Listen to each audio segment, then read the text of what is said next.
코로나19로 마스크가 일상화되면서 이전에 몰랐던 본인의 구취를 느끼고 당황하시는 분들 많으신데요. 생선 비린내 같은 냄새가 난다거나 음식물 쓰레기 같은 냄새, 피할 수 없으면 즐기라고 하죠. 특히나 많이 걱정하시는 입냄새에 대한 이야기를 나눠볼게요. 사실 이전에는 공기 중으로 흩 뿌려졌던 나의 구취가 마스크로 모아지면서 새롭게 느끼는 경우들도 있고, 건강 상태 같은 것들 때문에 생기기도 하는데요. 가장 큰 이유가 되는 건 입속 세균 때문인 가능성이 큽니다. 우리 장 속에는 많은 장내 세균이 살고 있다는 건 다들 알고 계시죠? 입안에도 역시 같은 소화기관의 점막이 연결되어 있기 때문에 세균들이 살고 있는데요. 유익균들이 도움을 주는 경우도 있지만 유해균들이 다수가 득세를 하게 되면 황으로 된 화합물들이 나오면서 좀 달걀 썩는 냄새 같은 나쁜 악취들을 풍기는 경우들이 있죠. 원래부터 그럼 이런 심한 구취를 풍기고 다녔단 말이야? 라고 절망하실 수 있는데, 사실은 마스크 쓰면서 구취가 더 심해지는 경우도 많아요. 구강호흡보다는 코를 통한 비강호흡을 더 많이 했는데, 마스크를 쓰면 상대적으로 구강호흡을 하시는 분들이 더 많아지신단 말이에요. 구강호흡을 했을 때 비강호흡보다 입안이 마르면서 훨씬 더 세균의 번식이 쉽고 구취가 나기가 쉽거든요. 사실 마스크를 피할 수 없으니까 구취를 즐길 수까지는 없겠지만, 이때를 이용해서 내 건강 상태를 한번 체크해 보는 것도 도움이 될 것 같아요. 보통 좀 생선 비린내 같은 냄새가 난다거나 달걀 썩는 것 같은 냄새가 난다라고 얘기하시는 분들이 계세요. 과도한 다이어트가 원인일 수 있어요. 요즘 유행하는 다이어트 중에 저탄고지 다이어트, 케토제닉 식이 이런 것들 있잖아요. 우리 몸에서 이렇게 지방의 비율을 높이고 탄수화물을 줄이게 되면 탄수화물을 가지고 대사를 쓰는 게 아니고 지방을 가지고 대사를 쓰거든요.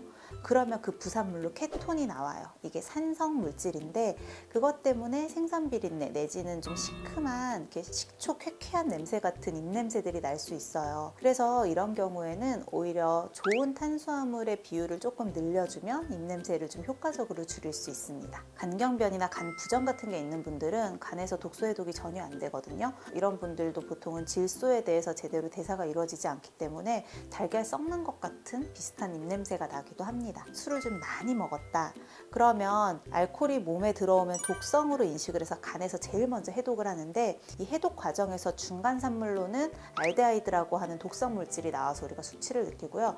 얘 최종 산물은 아세트산이 나와요. 그래서 아세트산이 나오기 때문에 역시 약간 식초 같은 성분이거든요. 한 가지 팁을 드리면, 많은 술 중에서도 입냄새가 더 나는 술이 있고 덜 나는 술이 있거든요. 발효주를 먹었을 때가 조금 더 입냄새가 심한 경우가 많고요. 증류주 중에서도 도수가 좀 높은 보드카 같은 경우는 알코올의 비율이 높기 때문에 입을 좀 소독해 주기 때문에 입냄새가 상대적으로 좀 덜 날 수 있습니다. 의사연! 일부 분들이 약을 먹고 나서 구취가 좀 심해진 것 같다라고 하시는 분들이 계세요. 혈압약의 일부 성분들, 베타 차단제나 칼슘 통로 차단제 같은 것들, 내지는 우울증 약 중에 또 일부 약들이 있고, 감기약 중에서도 그렇거든요.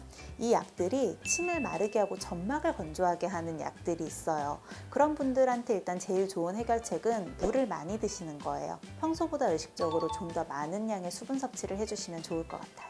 나는 몸 장기 어디 하나가 나쁜 것도 없고 양치도 진짜 꼬박꼬박하고 가글까지도 다 하는데도 음식물 찌꺼기 냄새라거나 약간 하수구 냄새 같은 냄새가 올라온다고 하면 편도 결석을 좀 의심해 보셔야 되거든요. 구강 뒤쪽에 편도라고 하는 면역을 위한 그 기관이 있는데, 여기 틈 사이로 음식물 찌꺼기가 끼기가 쉽겠죠.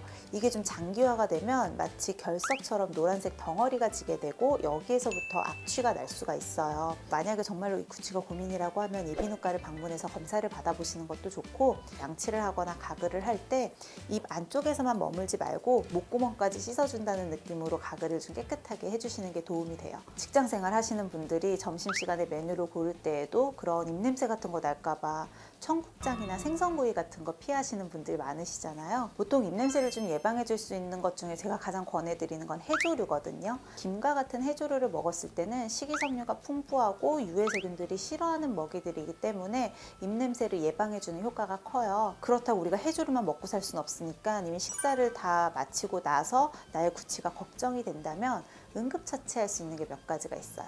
첫 번째는 레몬이에요. 레몬 자체의 구연산 성분이 일단 세균을 좀 소독해주는 효과가 있고요. 레몬이 시큼하잖아요. 그래서 조금만 먹었을 때 입안에 침이 가득 돌아요. 침 자체도 약간의 살균 효과가 있어서 또 유해세균을 잡아주기도 해요. 그래서 이렇게 입에 침이 좀 도는 음식들을 먹게 되면 입 안에 청결도를 높일 수가 있어요. 비슷한 원리로는 사과도 있거든요. 후식으로 과일을 먹는다면 사과를 선택해서 먹어주게 되면 역시 약간의 산도가 침 분비를 늘리게 되고 식이섬유 같은 것들이 좀 청소하는 역할을 해서 도와줄 수 있습니다. 특히 직장인분들은 점심 식사하고 나면 식후에 커피 드시는 분들이 많으시죠. 커피는 오히려 입냄새를 더 심하게 할 수 있어요. 커피가 입 안을 많이 마르게 하기도 하고 안쪽에 있는 산 성분들이 입냄새들을 조금 더 부가시키는 이런 역할들을 해주기도 하거든요. 커피보다는 녹차를 더 권해드립니다.